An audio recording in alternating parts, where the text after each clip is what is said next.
This episode is brought to you by Podcorn. Podcorn is a marketplace connecting podcasters to fantastic podcast sponsorship opportunities, all with a click of a button. Believe it or not, we found this advertising opportunity you're listening to right now with Podcorn. Think of this as the ad within the ad. Podcasters of all sizes can browse and choose opportunities on the Podcorn platform, set their own rates, and collaborate with brands directly. If you want to sell ads on your podcast or buy ads for your product, it's never been easier or faster, thanks to Podcorn. Check them out at www.podcorn.com. Before we get started, I want to tell you about something new that we're trying. All podcasters know the best way to grow your show is through word of mouth. So, we created a referral link that makes it easy to share the podcast by text, email, or DM to your friends, family, or anyone else you know who could use a little dose of inspiration for civic engagement and our collective future. It's a two-step process. First, follow the link in our show notes to get your personal referral link, which you can then send around. Once you share our show with 5 friends who then download the podcast, I'll send you a handwritten thank you note and a Future Hindsight button to thank you for your support. If you share it with 10 friends who download an episode, I'll send you a branded Future Hindsight Moleskine notebook. Yup, a real Moleskine notebook with our logo on it. Thank you for spreading the word, and thank you for listening.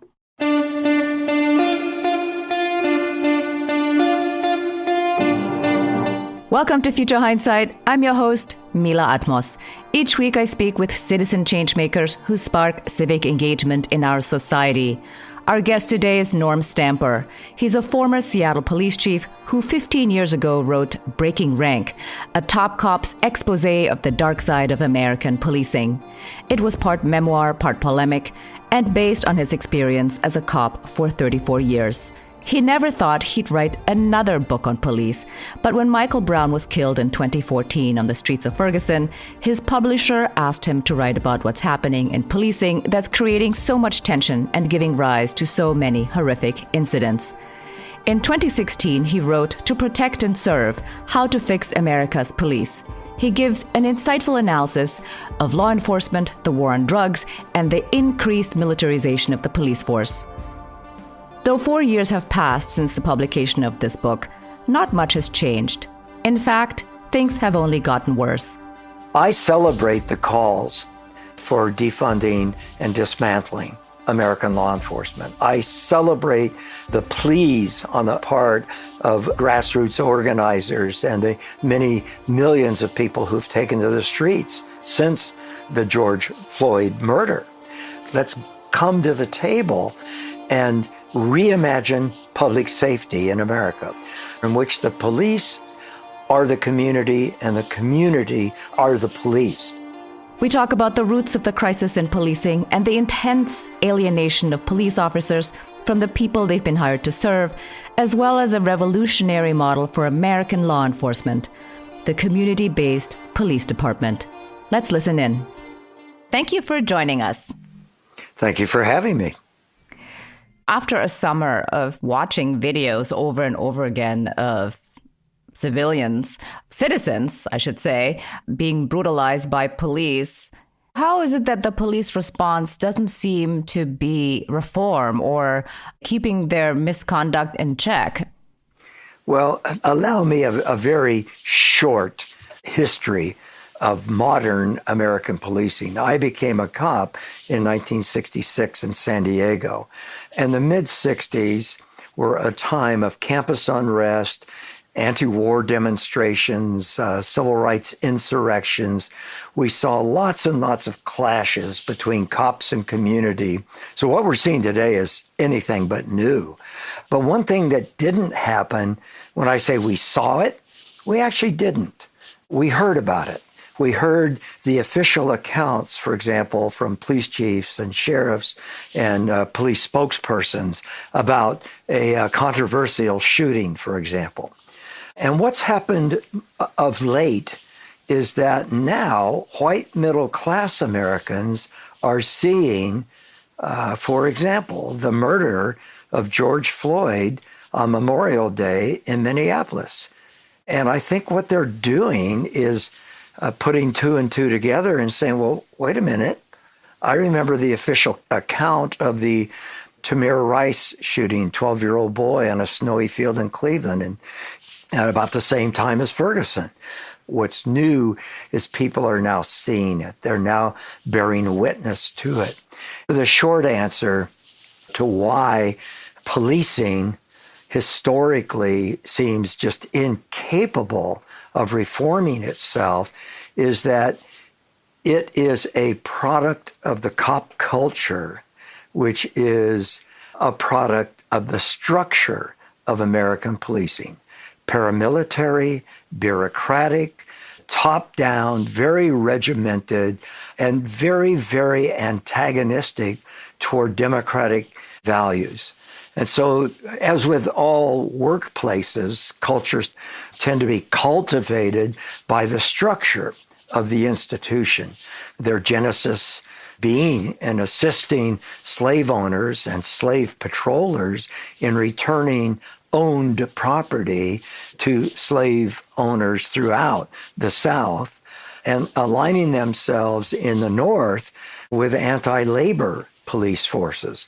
So from the very beginning, the institution has been tainted, and it has been aligned with moneyed and property classes.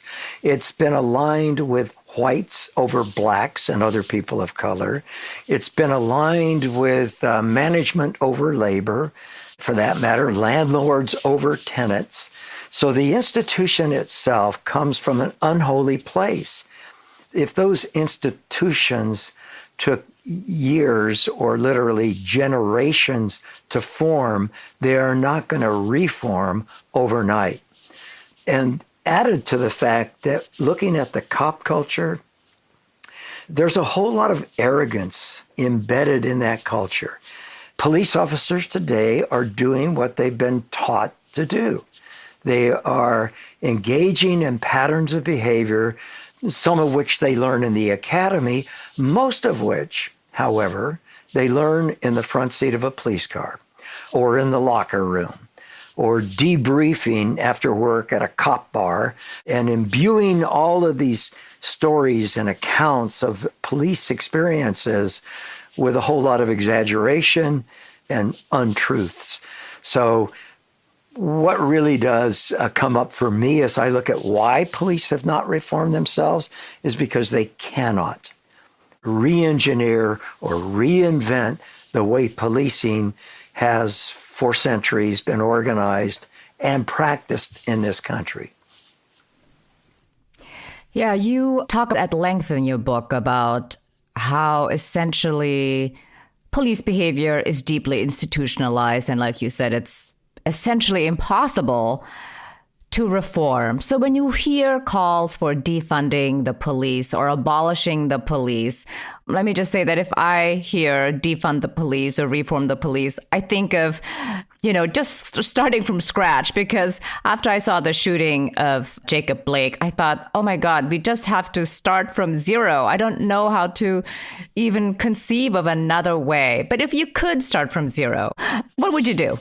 You have captured, I think, the thinking and the feeling of a whole lot of people in this country who are saying that the institution is so thoroughly tainted and toxic that we need to start over.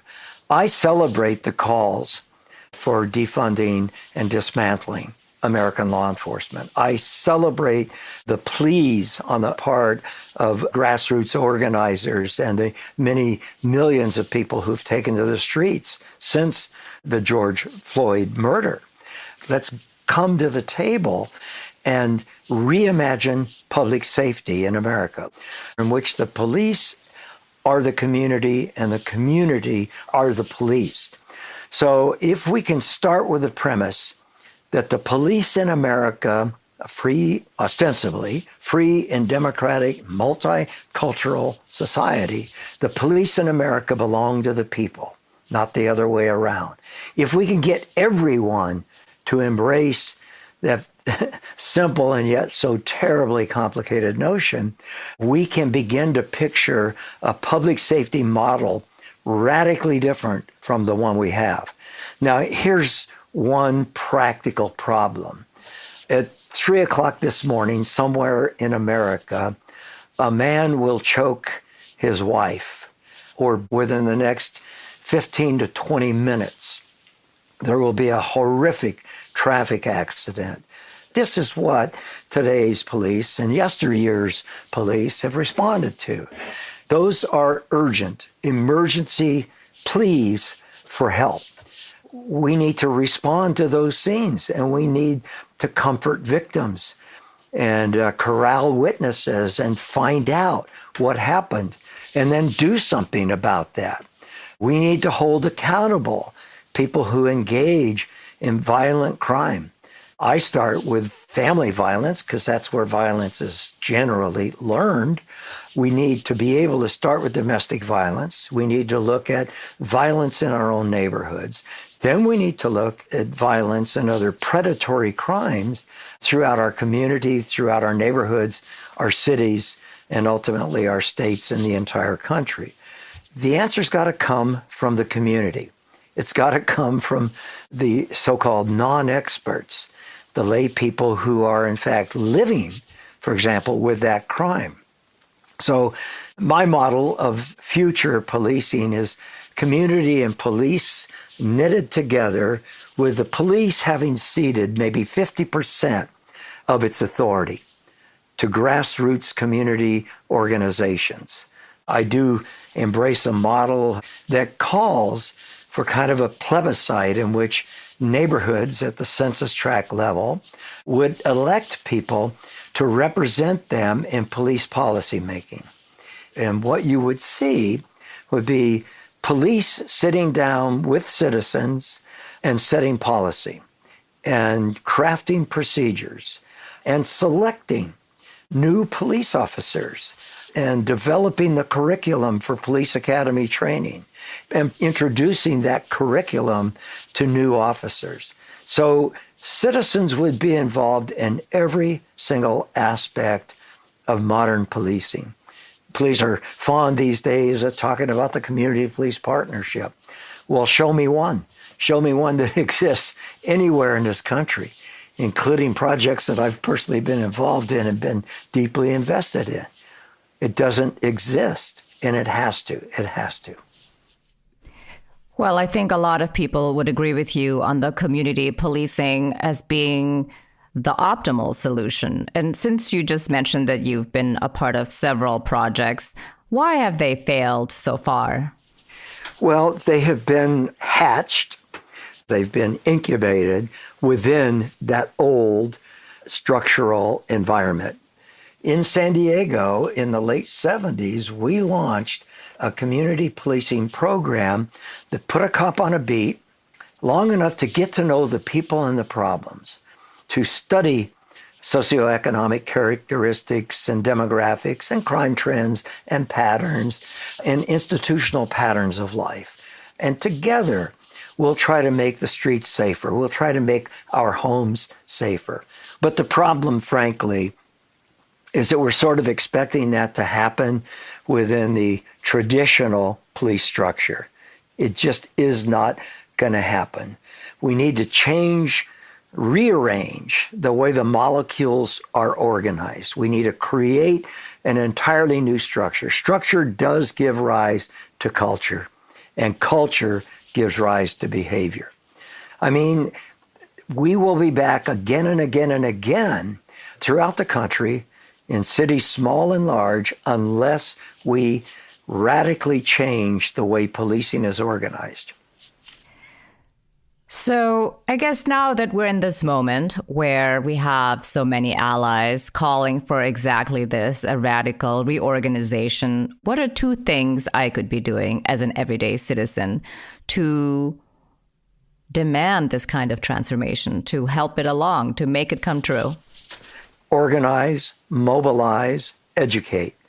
I always like to encourage people who have that impulse to act on that impulse and to understand It's not going to be easy.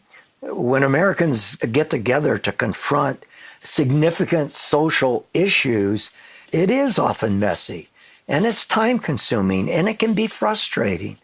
But if we're guided by a common vision, if we can reach that point where we have a crystallized vision of what public safety can look like, then we get together and we build a new organizational mechanism, a new institutional mechanism.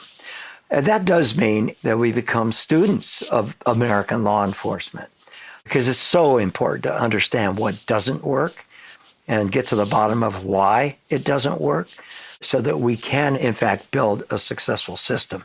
There is strength in numbers, getting together with people, organizing and mobilizing, and then educating, and then creating a whole new model. And it would be one, as I suggested earlier, in which police and community are literally working side by side. Some people have suggested, well, given that a huge percentage of what passes for police work in American society is really order maintenance, is trying to prevent dangerous situations, help people who are in trouble, many of whom are alcohol and other drug addicted or are suffering the throes of mental illness, that we get professionals. Cops are not professionals in these areas. Far from it. They're the first ones called. They're the least qualified in many respects. If we want to make public safety successful, we will recognize that cops, by definition, are very, very limited. They do an awful lot, hundreds of different discrete tasks, duties, responsibilities, but they're pretty much experts, sadly, in only one area, and that's the use of coercive force. So teaming up police with experts in their respective areas makes a tremendous amount of sense.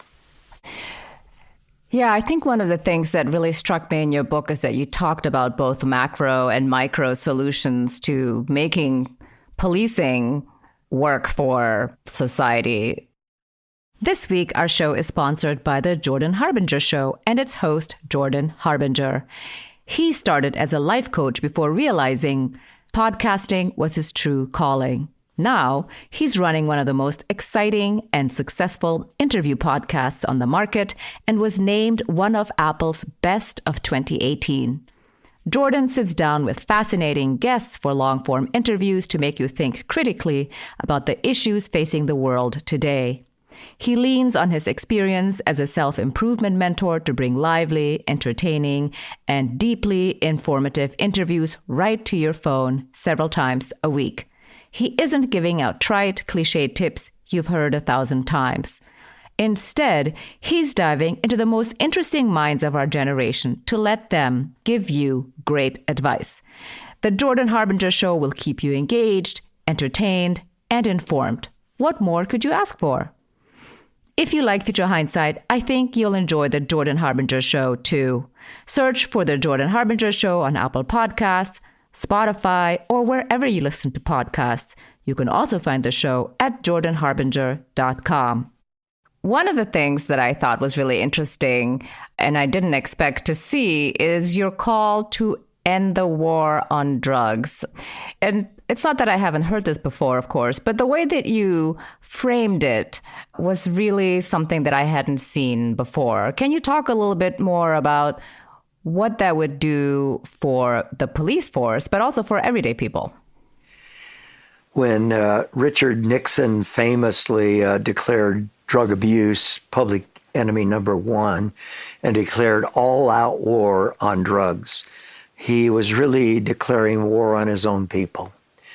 And he saw to it, with willing compliance, enthusiastic support from America's police chiefs and sheriffs, put cops on the front lines of that war. So by definition, from very early on in the early 70s, the police were the soldiers in a frontline war against their own people. What a tragedy of monumental scale. and frankly, Shakespearean proportions. This was utterly predictable that we would put cops on the front lines of the drug war, and they would go after everybody from Mr. Big, as back in the day we used to refer to the major drug traffickers, the cartels. But mostly, America's cops are dealing with young people, poor people, and people of color in wildly disproportionate numbers who are dealing a half a baggie of weed or various pharmaceuticals on street corners. They're looking to make a buck. Some of them are looking to support their own next fix. It's a medical problem. It's a public health problem. But we made it a criminal problem. And so we're waging war against our fellow Americans. Now, I need to say, there are a lot of police officers who have developed this intense fascination with drug busts. And a good number of cops get killed and injured on these highly militarized drug raids. But more often, it is citizens, some of whom are absolutely non-threatening to the police. Any sudden movement and shots ring out. Society owns this. We allowed an elected official, supported, by the way, by a string of elected officials from then until the current time, to continue to wage this drug war, which really is a war against our own people. I do believe that it is time to end the drug war, replace its organizing mechanism, which is prohibition, an utterly failed proposition dating back to the 30s. What does work is a sound public health model, education, prevention. I believe that any adult can make a choice about what he or she chooses to inject or ingest or inhale into his or her own system, so long as that individual is prepared to face consequences that might come from health risks or safety risks. Most people, I think, are responsible drug users, whether it's marijuana or alcohol. Most people are. But for those who aren't, we need a different model. Yes, agreed. I think we don't think about it in these terms because we have been, or at least I have, been alive throughout this whole regime. So it's the kind of thing where it's in the water. You can't even think differently about it. Yeah. It's kind of similar to what you're saying about institutional behavior. One of the things that you mentioned just now is about these militarized drug busts, but also militarization in general, you mentioned in the book, and how the police force has become more militarized. How did that happen in recent years, and why is this a problem? When I became a cop, it had been years since a San Diego police officer had shot and killed or wounded a fellow human being. We would talk about how many years it had been since we had unholstered or even unsnapped the holsters of our firearms. We just didn't do it. We were taught that the preservation and protection of human life, however racist we may have been as an institution, however corrupt we may have been as an institution, however arrogant we may have been in our treatment of our fellow human beings, the one thing we didn't do was shoot them. Nor did we look like soldiers driving or walking down the street. Unfortunately, we have allowed the drug war to create this warlike mentality that we want every vehicle we drive, every piece of equipment we carry or wear, every weapon we take into the streets to give us the upper hand. And for many, what that means is increasingly militaristic. So if we want to put an end to that, we've got to find alternatives that are safe for officers and safe for the community. And that means, to my way of thinking, systematically ending the drug war, extracting that excuse for the increased militarization, and then recognizing that if we're out there using military-grade equipment and weapons against our fellow Americans who are assembled to express their First Amendment rights in a protest, for example, against police brutality, it's time for us to hold up one big giant mirror and look at how we're coming across. If we're looking for a new model of public safety and policing, we've got to demilitarize. I'm not saying we'll ever get to a point where you won't see a gun on the hip of a police officer. We have more guns than people in this country. And if we're going to put an end to it, we've got to find a way to disarm the American people without throwing panic into the ranks of Second Amendment advocates. I fought the Second Amendment. I fought it as a police chief in any number of occasions in debates in the community, saying we've amended many sections of our Constitution over the years. That the Second Amendment is just that, an amendment, doesn't mean that it itself cannot be amended. It was an amendment written for an era of great fear against a tyrannical government that, by the way, was an ocean away. So we need to study that history, and we need to understand almost the theology that we have attached to the Second Amendment in this country. But it's almost impossible to have a calm, measured conversation about what firearms are doing to this nation and have been doing now for many decades. Well, you just made a very calm case to re-examine the Second Amendment. So thank you. That was very well put. If only people could hear more of you in the way that you said it just now, then you're not saying that you can't have guns. You're just saying we need to really look at this again because it's really not serving us as a society. At the very end of your book, you ended with a chapter called Fixing America's Police, More Big Government, Please. Basically, you call on the federal government for leadership and compliance, which could, in fact, apply here to the Second Amendment as well. But how do you envision the federal government's role in improving police practices? What I envision is the Department of Justice setting national standards in every area of what's often called procedural justice. These are constitutional guarantees, and I would be happy to throw in the Second Amendment and to argue for its preservation, so long as we do these other things. Let us put an end to arbitrary and unlawful stop and frisk, search and seizure, laws of arrest, rules of evidence, and one final huge one, use of force. There are laws that govern all of these procedural justice provisions embedded in the Constitution, and we ought to set a standard or a series of standards for every single one of those and impose them on every single law enforcement agency in the country. There are 18,000 of them, by the way, which complicates things enormously.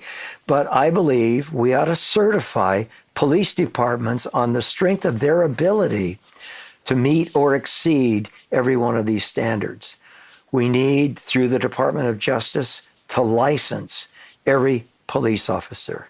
I mean, my God, we license beauticians, we license barbers, we license people in a wide variety of trades that do not carry life and death or peace and freedom authority.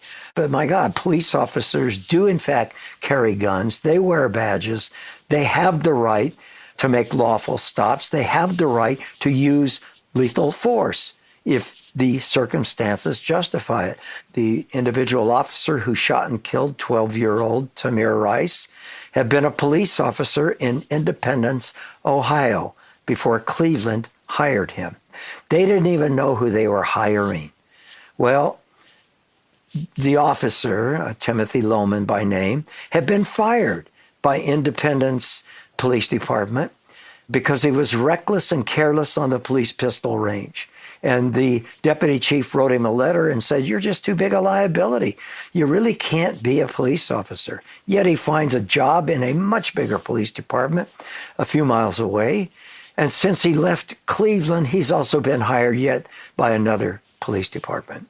So I maintain that we got to certify departments and license every officer and yank those licenses if the officers can't or won't play by the rules. I think that's a resounding yes to that idea. What would be your advice to a new police officer today in 2020? A young one. My advice would be, you have entered a vocation, an occupation. You've entered a line of work that is intrinsically noble and honorable. Honor that job. Honor the people you have been hired to protect and serve. Recognize that you will be provoked. Recognize that you have the capacity to resist that provocation, to respond with psychological hardiness and emotional resilience. You have the capacity of a thinking, reasoning, feeling human being to bring aid and comfort and safety to your fellow citizens. Do not allow that badge on your chest to grow heavy. Do not allow yourself to become trigger happy. Control your emotions. Work on yourself. There's a body of knowledge that you need to acquire. There's a set of skills that you need to acquire. But there's also the person you are, the human being that you are. And the more resilient, the more hardy you are, psychologically and emotionally, the more effective you will be at your job, the safer you will be at your job. You will be out there bringing order to chaotic situations and peace to violent situations if you're good at what you've hired on to do. So the challenge is get good, and don't define good too narrowly. There are a lot of skills that people would say, well, those are the touchy-feely aspects of police work, to which I say nonsense. Those are not soft skills. In fact, their absence in society sort of speaks to how difficult they are to accomplish, to achieve. But if you're a brand new police officer, I would say hold on to your humanity and your sense of humor. You're going to need both. Good advice. So here's my last question. Looking into the future, what makes you hopeful? This is, in this moment, the first time I have been hopeful. I mean, I've always been hopeful. But if the real question is what makes you believe it'll change, the answer to that question is you and people like you and people who have taken to the streets in cities and towns across this country since Memorial Day. Up until Memorial Day, I would have said there will be modest, cosmetic, incremental improvements here and there to police departments here and there, but not enough to reform the institution. There simply is not enough political courage and individual courage to accomplish that. But since so many millions of my fellow Americans have taken to the streets, a huge percentage of them, white middle class, protesting for the first time in their lives, and they may be in their 60s or 70s or their teens or 20s, I have now actual hope and a belief that we'll see a change in the institution. I don't think we go back to ground zero. I don't think the American people will allow that to happen. There will be plenty of resistance. There will be plenty of I just have to call them Trumpies. There will be plenty of QAnon forces out there arguing against and protesting against what I and so many others are advocating, and that is true police reform. But I honestly, for the first time, hope and believe it's going to happen. Well, I hope you're right. If not now, then when? At this time when the world is upside down, I think we need to seize the opportunity. We do. Thank you so much for being on Future Hindsight, and thank you for all the work that you do. Oh, thank you so much. Very much my pleasure. From the abundant anti-civilian police footage over the last 7 months, I didn't expect an ex-police chief to welcome calls to defund and dismantle American law enforcement, or to urge us to halt the war on drugs. Norm's book and our conversation gave me a richer perspective about how police culture is institutionalized and that reforming the police will have to be a long-term project that will require commitment and fortitude from all parties.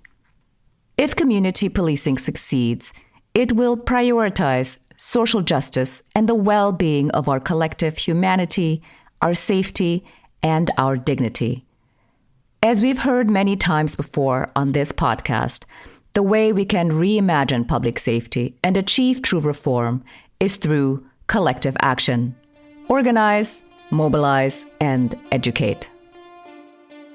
Next week, our guest is Bernard Harcourt. He's a contemporary critical theorist, advocate, law and political science professor at Columbia University, and the author of The Counter-Revolution: How Our Government Went to War Against Its Own Citizens. Since 9/11, everything from the torture under the George Bush administration to the indefinite detention at Guantanamo, since then, throughout all of the administrations, to drone strikes against the innocent victims are extraordinary and exceptional and unheard of and intolerable. But the point I try to make in the book is that it's actually become the way that we govern, and that it's not a state of exception, but it's become a state of legality. We started to govern ourselves in this way as a form of strategic, what I call counterinsurgency governing. We talk about legalizing brutality, militarizing police, and thinking about abolition democracy as a beginning point to help us find a way out. Until next time, stay engaged. I'm Mila Atmos. Thank you for continuing to listen to Future Hindsight. Our executive producer is Mila Atmos, the audio producer is Peter Fedak, and our associate producers are Miriam Zumbul and Brooke Sayan. Be sure to listen to us on Apple Podcasts, futurehindsight.com, or wherever you enjoy podcasts every week.